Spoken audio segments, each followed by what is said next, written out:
Siapa yang nggak kenal Salt Bae atau at least tahu gerakan ikoniknya pas nabur garam ke steak? Nusret Gokce atau populer dengan nama Salt Bae pernah jadi kesayangan internet, viral dalam waktu singkat sampai gestur tabur garamnya diimpersonate jutaan orang di dunia. Dipuja, ditiru, bahkan jadi meme di mana-mana. Semua orang pengen nyobain resto dia, dari aktor Hollywood, pemain bola top dunia, sampai pemimpin negara. Nah, semua orang rela ngantri berjam-jam, bayar jutaan rupiah cuman buat lihat atraksi garam itu langsung di restoran super mahalnya. Dari Pogba dan Messi, Diego Maradona, sampai Leonardo DiCaprio. Tapi sekarang, Salt Bae mulai dilupakan bahkan dihina.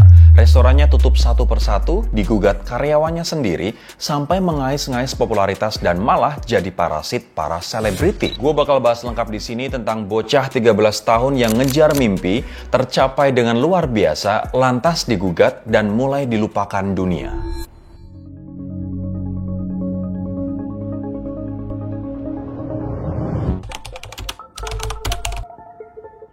Lo pasti pernah atau akan ngalamin canon event dalam hidup. Bagi Salt Bae, Januari 2017 adalah satu kejadian yang bikin hidupnya berubah drastis. Pakai kaos putih polos ketat, kacamata hitam, rambut ponytail, doi nabur garam ke steak juicy yang habis dipotong dengan gaya yang jadi signature-nya.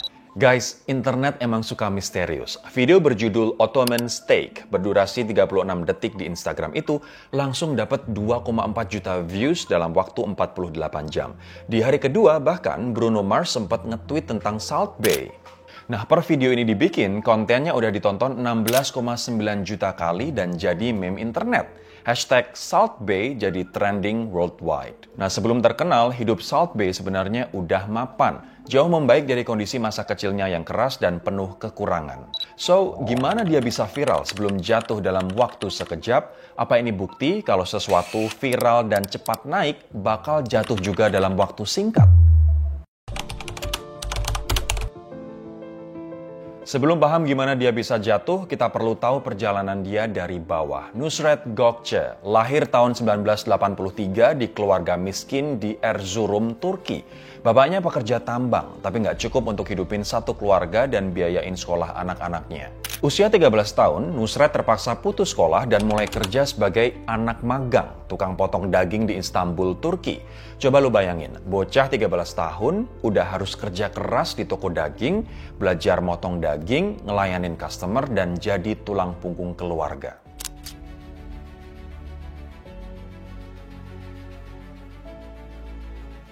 Bukannya ngeluh, dia malah passionate banget guys. Dari apprentice biasa, dia belajar semua hal tentang daging. Dari cara milih, motong, sampai masaknya. Tahun 2007, dia bahkan traveling ke Argentina dan Amerika, cuman buat belajar teknik masak daging terbaik dunia. Balik ke Turki tahun 2010, Nusret buka restoran pertamanya di Istanbul, Nusret Steakhouse. Awalnya cuman restoran lokal biasa dengan 8 meja dan seorang staff yang helpful. Nah, konsistensi dan passion bikin restorannya dinotis pelanggan premium. Salah satunya miliarder Turki, Ferit Sahenk, yang terkesan dengan cita rasa masakan Nusret hingga bikin Ferit invest buat lebarin sayap restoran mereka di Timur Tengah. Nah, 2014, doi buka cabang di Dubai. Akhir 2016, hidupnya udah mapan dan stabil. Nusret punya satu keunikan, cara dia nyajiin makanan itu teatrikal banget, especially cara dia nabur garam yang kebetulan direkam dan viral. Dan gerakan itulah yang mengubah hidupnya sekali lagi untuk selamanya.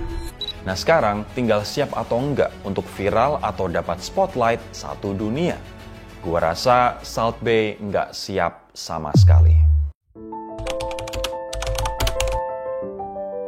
Nah, setelah viral, Nusret langsung buka cabang di mana-mana. Dubai, Miami, New York, London, semua dalam tempo singkat. Nusret jadi chain restoran mewah dengan puluhan cabang di seluruh dunia. Tapi guys, disinilah masalah mulai muncul. Sukses yang tiba-tiba bikin ego dia kena inflasi parah. Dia mulai lupa sama akar dia sebagai juru masak daging sederhana, masak dengan hati, dan kasih pengalaman sekaligus cita rasa yang murni. Harga menu restorannya jadi absurd. Giant Tomahawk Steak dijual 630 pound sterling atau 14 juta rupiah untuk satu porsi daging. Bahkan air putih biasa dibanderol ratusan ribu rupiah.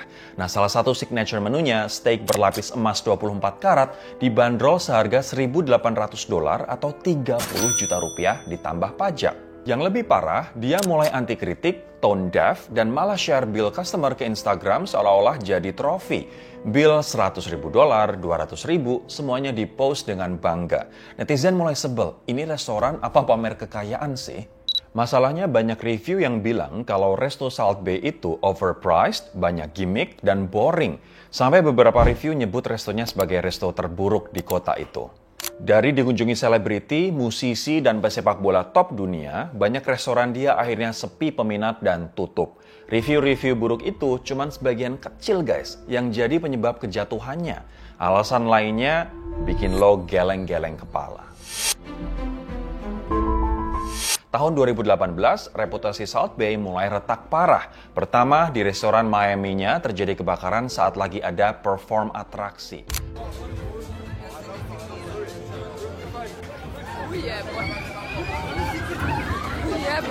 Seorang customer sekaligus kreator terkenal asal Ceko, Tinus Tresnikova, menderita 35% luka bakar di wajah, leher, upper body, dan tangan. Video kejadian itu viral. Nah masalahnya, Salt Bae bungkam, nggak keluarin statement apapun dan nganggep kejadian itu nggak pernah ada. Nah yang bikin makin rame, di rentang waktu yang sama, foto dia lagi serving Nicolas Maduro, diktator dan presiden Venezuela, tersebar kemana-mana. Dia bahkan ngepost video perjamuan mewah itu di Instagramnya sebelum dia take down. Parahnya lagi, ini terjadi tepat saat rakyat Venezuela lagi mengalami krisis kelaparan terburuk dalam sejarah mereka. Nah, berdasarkan data, sebanyak 64% penduduk Venezuela mengalami penurunan berat badan rata-rata 11 kg akibat kelaparan. Nah, sementara 30% dari mereka cuma makan sekali dalam sehari, guys, hingga banyak bayi mengalami malnutrisi. Lo bayangin aja deh, masyarakat satu negara lagi ngalamin krisis parah, tapi Salt Bae malah ngupload video perjamuan mewah bareng presidennya yang overweight di saat restorannya kena kasus kebakaran pas atraksi. Nah, seketika Resto Salt Bae di US langsung didemo banyak orang. Downfall kedua, arogan dan gak memanusiakan manusia. Ya, gitulah kalau ego dan popularitas bikin seseorang lupa gimana caranya jadi manusia. Signature move-nya pas nabur garam mulai ketutup sama skandal-skandal yang terus bertambah. Gak pernah diselesaikan secara gentle dan gak pernah minta maaf. Dan ternyata sifat kejamnya itu juga terjadi di belakang dapur restoran. Business Insider bahkan ngeluarin laporan investigasi terhadap restoran Nusret yang diskriminatif, suka potong gaji karena alasan gak jelas, adanya kekerasan seksual terhadap staf perempuan, sampai suka nilep tip para karyawan. Semua kasus itu bikin dia kehilangan keunikan dan identitas. Nah sekarang, coba lo cek Instagramnya.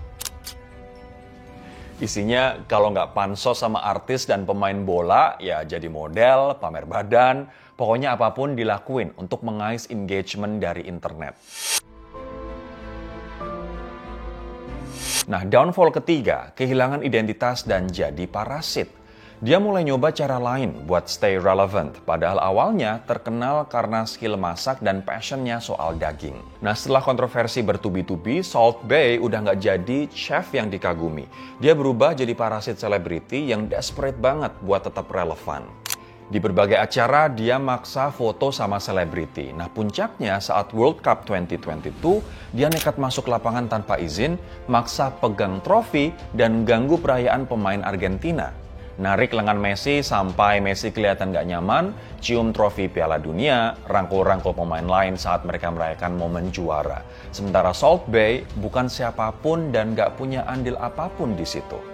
Nah, FIFA sampai harus ngeluarin statement resmi ngelarang dia datang ke event FIFA selanjutnya. Dan setelahnya, dia kena ban di banyak event olahraga saat US Open sampai yang terbaru waktu Final Party Liga Champions Juni lalu. Guys, netizen udah nggak lagi kagum tapi malah ngerasain second hand embarrassment setiap kali lihat video dia. Sekarang Salt Bae masih posting di Instagram dan masih buka resto. Tapi engagementnya turun drastis. Restorannya masih berjalan tapi udah nggak ada hype. Customer datang lebih karena penasaran sama tempat yang pernah famous, bukan karena genuinely tertarik sama menunya atau makanannya. Reviews mayoritas negatif, komplain soal harga yang gak masuk akal, service yang mengecewakan, dan makanan yang sebenarnya biasa aja. Guys, cerita Salt Bae ngasih kita pelajaran penting yang gua rangkum jadi 4 hal. Pertama, viral itu sementara, integritas selamanya. Nusret yang awalnya passionate chef jadi arrogant celebrity. Dia lupa sama nilai-nilai yang bikin dia sukses di awal. Nilai yang dia percayai dan terus dijaga sedari kecil. Nah, tujuan yang awalnya murni dan mulia jadi berubah arah karena nggak siap dilihat dunia. 2, sukses tapi lupa jadi manusia. Ego yang menggelembung bikin dia disconnect sama audiensnya. Yang awalnya relate sama struggle dia, sekarang cuma lihat dia sebagai sosok yang suka show off. Yang seharusnya dia bisa berempati karena pernah ngebangun karir dari nol, malah jadi tone deaf, arogan, dan lupa gimana caranya nge-treat sesama manusia. Ketiga, kontroversi politik hancurkan reputasi. Everything is political, dan dia nggak bisa read the room. Cuma tertarik sama fame, sosok terkenal demi engagement di media sosial. Aturan-aturan diterobos dengan dalih dia populer, banyak followers, dan punya pengaruh. Keempat, desperate for relevance is pathetic. Cara dia maksa-maksa stay relevant malah bikin dia terlihat desperate dan kehilangan dignity. Sekarang guys, gaya Salt Bae cuma jadi fosil di internet dan meme yang general udah nggak relevan lagi. Dulu disanjung dan ditiru, kini jadi sosok yang dianggap memalukan.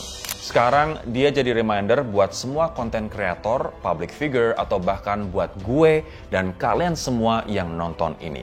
Fame itu powerful tapi juga rapuh. Sekali kredibilitas hancur karena arogansi dan keputusan yang salah, susah banget buat bangkit. Dan buat lo yang lagi ngejar popularitas, inget guys, viral tanpa substansi itu kayak balon. Gede sebentar, terus kempes. Yang bertahan lama itu authenticity dan respect sama audience. Dan respect is earned, not given. Views bisa beli exposure, tapi nggak bisa beli respect. Nah, kalau lo suka cerita kayak gini, klik like, subscribe, dan komen. Apa menurut lo pelajaran terbesar dari jatuhnya Salt Bae? I'll see you again in the next video.